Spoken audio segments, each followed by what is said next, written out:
Hello, hello! It's kind of hard to believe that we have made it through yet another year and we're setting up the last month of 2021 in the journal. I'm still shocked at how quickly time goes by, but this is officially the end of 2 years of bullet journaling here on YouTube for me. I don't know about you, but if you're like me, the end of the year brings chaos with everything going on. I personally feel that I am constantly running around and trying to wrap up everything before the holidays and the new year sets in. With this busy season, there is no better setup that I can think of than a cozy and minimal holiday theme inspired by plaid flannel. Usually I set up my cover and my quote page separately, but for this month I am going to be doing a background for both of them with the plaid pattern, so I will be working on them simultaneously. I started out by lettering the month on the cover and then the quote that reads warm and cozy. Flannel is one of my favorite things to wear in the winter because of how warm it is, so I felt like this would be a perfect quote to go along with the theme for this winter. For this, I used the Pentel Sign Brush pen, but I drew some additional flourishes to the letters using a fine liner. I mentioned in the November video that I wanted to start practicing my lettering a bit more, so that is why I am lettering this month. I realized when I was doing this theme that I don't often write uppercase letters when lettering, so surprisingly, I found that to be one of the most challenging letters to write. Next, I drew a border around each of the letterings and then started on the plaid pattern. This was a bit of a tedious process, but I promise you that the outcome was worth it. To create this pattern, I used 3 different colors. For the holidays, I went with a tan, red, and green. This pattern can definitely be recreated with any colors, but for the thicker lines, I feel like a lighter color would look best. Taking the tan, I used a ruler to section off each of the lines and colored them in. Using a dotted notebook makes this incredibly easy because you can just use the dots as a guide.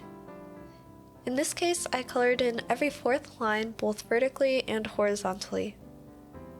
If you look at each of the tan outline squares, they have a small 3x3 white square inside when you are done with the tan lines. Like I mentioned earlier, this was very tedious because for the tan, I outlined first before coloring in the lines. When I was working on the spread at this point, it reminded me of a picnic blanket. I'm not going to stop there though, so next I used the red Tombow to draw lines between the tan. After drawing 2 lines though, I decided it would be better to start with the lighter green color to prevent the red from bleeding into the green. All of these squares are 4x4 and they were the perfect size and very easy to measure because of the dots in between each of the tan lines. If at any point the description of what I am doing is confusing, watching will probably help explain the process better. Also, these thin lines contrast very well with the thicker tan line and made for a very nice plaid pattern. After finishing up the pattern though, I decided that the letterings didn't pop out enough, so I went back and outlined the sections with a bolder black line. I still felt that this pattern was not quite enough to create a cozy holiday feel for the theme, so I added a couple of holiday stickers to the page. I tried to use only stickers that were primarily red, green, and brown. Then to finish off this theme, I added some gold accents to the page like dots, underlines, and outlines around the stickers. Again, it came out to be a very simple spread, but it worked perfectly for this month's minimal theme. Moving on to the trackers page, I decided to add this plaid holiday pattern to the top left corner of the page. I also used washi tape and paper underneath to prevent the ink from going everywhere. I did the same process as on the previous page by working on the tan lines before doing the green and red ones. Because I did the pattern diagonally, it made the lines more condensed with one another in comparison to the cover and quote page, but I actually think that this small plaid pattern is adorable. This is also the only spread that I did the pattern diagonally on, but I can definitely see myself doing something like this in the future to accent another theme. After that, I lettered the word trackers on the page, and just like I mentioned before, the uppercase letter definitely tripped me up a bit. I will definitely be doing more lettering practice in the future though.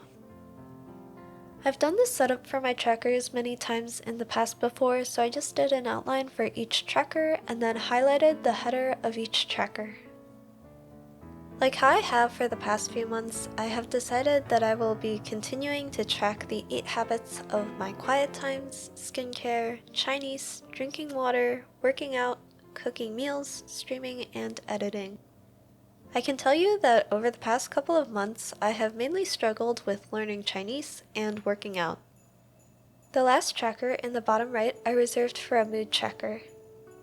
I'm going back to simple, and I'm only going to be having a color for good, okay, and bad days.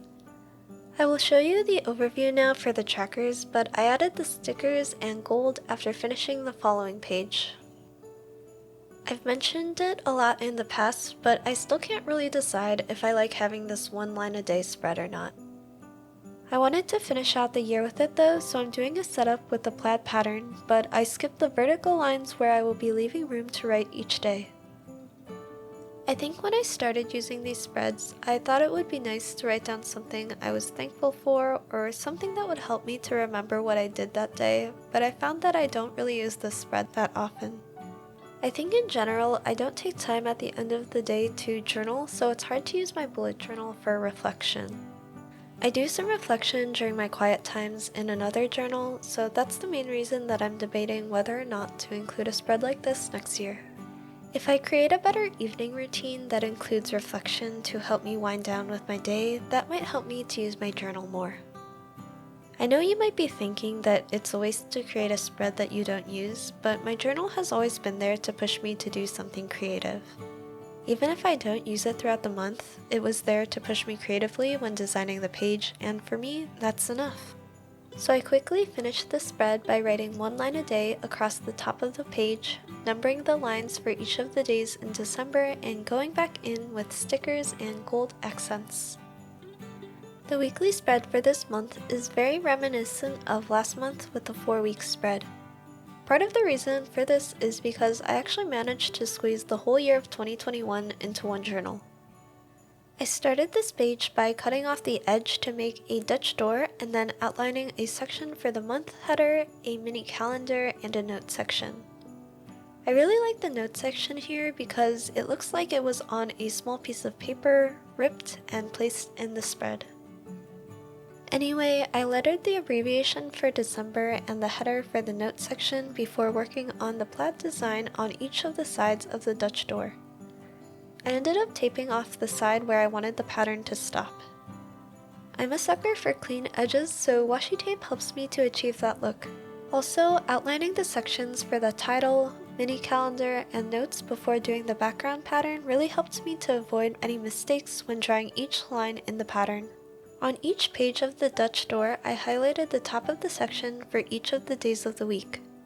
Afterwards, I took my pen and started filling in the mini calendar as well as the headers for each of the sections of the days of the week and the dates. I finished the spread with some stickers and gold pen accents. All of the stickers I used in this theme are from Milky & Co. Studios. They are a small business, and I worked with them earlier this year on a sticker collaboration. I used stickers from 2 different sets of their sticker sheets, but I love that both of these holiday ones had cozy vibes. I'm hoping to do more shopping for the holiday season with some small businesses, so I will leave a list of those businesses that I shop at in the description of this video.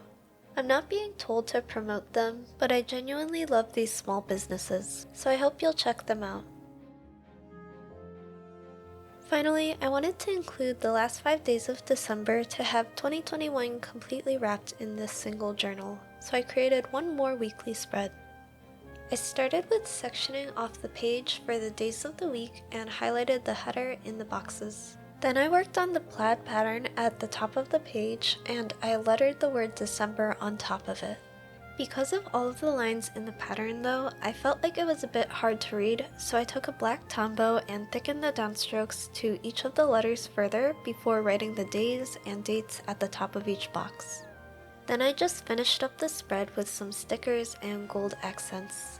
I think that it's so much fun to doodle around the page with an accent color, and I think it brought this theme to life and added to the holiday cozy feeling. Going through the journal one last time, I hope you were able to sit back and relax a bit while watching my December bullet journal setup. This very minimal holiday plaid pattern was perfect for this busy season as we wrap up 2021. It reminds me to stay warm and cozy by wearing some flannel throughout winter. Anyway, I am also happy to announce that I will be back soon with a bullet journal setup video for 2022, so until then, stay safe and warm, happy holidays, and I'll see you all in my next video. Bye!